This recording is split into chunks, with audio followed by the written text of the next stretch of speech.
savez, depuis l'avènement de la Fédération de Russie, après l'éclatement de l'Union des républiques socialistes soviétiques, c'est la première fois qu'un dignitaire de ce rang, en l'occurrence le ministre des Affaires étrangères de la Fédération de Russie, se rend au Mali en visite de travail et d'amitié.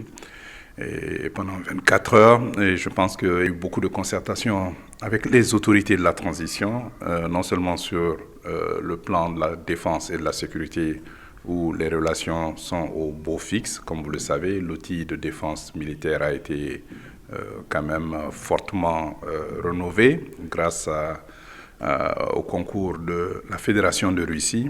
Mais je pense aussi qu'il s'agissait surtout de consolider les positions russes et maliennes sur le plan international, car comme vous le savez, les deux pays sont sous sanctions et aussi sont accusés de violation des droits de l'homme par certaines entités étrangères. Il s'agit de renforcer les liens de coopération et d'amitié qui datent quand même de 1960, lorsque le Mali a quand même eu son indépendance. Et vous savez que c'est en octobre 1960 qu'il y a eu l'établissement des relations diplomatiques et que c'est en 1961 que l'ambassade soviétique a ouvert au Mali. Mais surtout, le 21 février 1961, les premiers accords de coopération entre l'Union des républiques socialistes soviétiques et le Mali ont été signés. Donc ça va bientôt faire 62 ans. On va fêter ses 70e anniversaire cette année, ce mois-ci.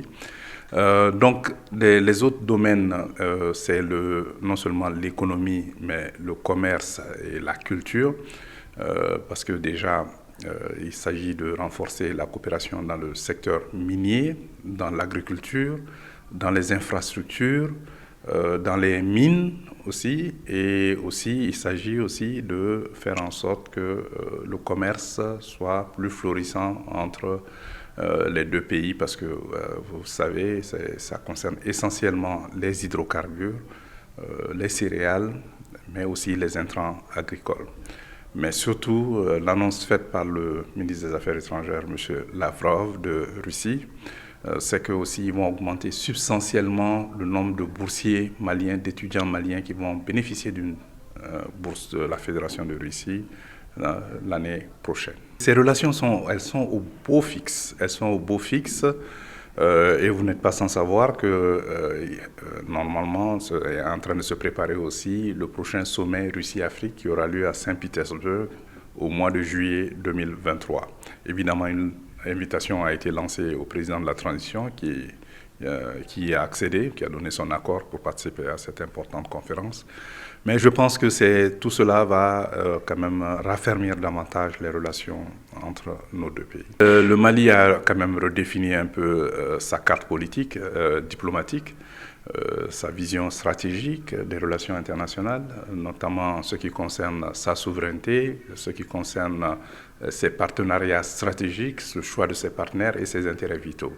Donc la voie est tracée. Maintenant, les partenaires qui veulent s'inscrire en droite ligne de ce que les autorités maliennes veulent accomplir, évidemment, ce sont ces partenariats qui sont les plus florissants. Je ne dirais pas que c'est un mariage de circonstances, mais plutôt, c'est Dieu même qui a fait que les conditions les meilleures ont été créées pour que deux amis de longue date se retrouvent. Donc, je trouve que le fond et la forme ici nous rappellent les retrouvailles de deux amis qui, depuis fort longtemps, auraient dû travailler main dans la main. Nos relations sont déjà très renforcées. Cela se voit dans le domaine de la défense. Vous voyez que ces derniers temps, le Mali s'est doté de tout ce dont il avait besoin et la Russie a satisfait à toutes les demandes formulées par le Mali dans ce domaine. Et les choses ne font qu'avancer dans la meilleure direction. Donc, dire que les choses vont... Je pense que ce sont des relations qui vont se renforcer plutôt. La solution, c'est nous-mêmes les Maliens. La Russie, en tant qu'ami, peut être un bon catalyseur, un bon additif pour pouvoir satisfaire nos besoins, pour pouvoir nous aider dans différents segments de la défense.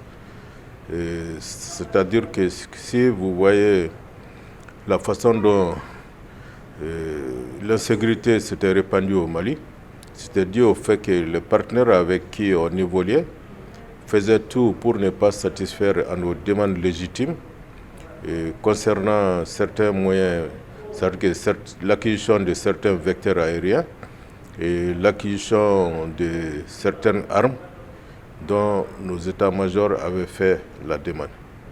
Mais avec la Russie qui est là et qui respecte notre souveraineté dans tous les domaines, donc je suis sûr que la solution c'est nous-mêmes, mais les moyens qui nous manquaient, la Russie est la solution aussi pour nous permettre d'acquérir ces moyens avec notre propre argent.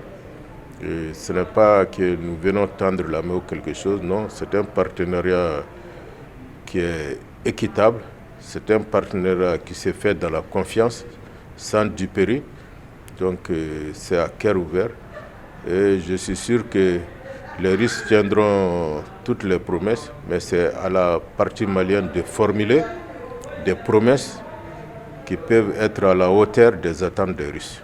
La visite de Sergueï Lavrov avait suscité un grand espoir, mais à l'issue de la visite, on peut dire que la montagne a accouché d'une souris. Les Maliens ont été déçus parce que on pensait qu'il allait dire que la Russie est avec le Mali sur tous les plans, surtout pour lutter contre le terrorisme qui sévit dans notre pays, en mettant même une base ici, comme le disaient certains, parce qu'avant sa venue, on a vu sur les réseaux sociaux, il y a beaucoup qui ont parlé en disant que avec cette venue de Sergueï Lavrov, peut-être que le Mali va avoir une base russe au nord du Mali.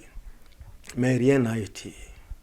Et pire, il a dit que l'accord pour la paix et la réconciliation issu du processus d'Alger sera mis en œuvre et que la Russie est pour cette mise en œuvre.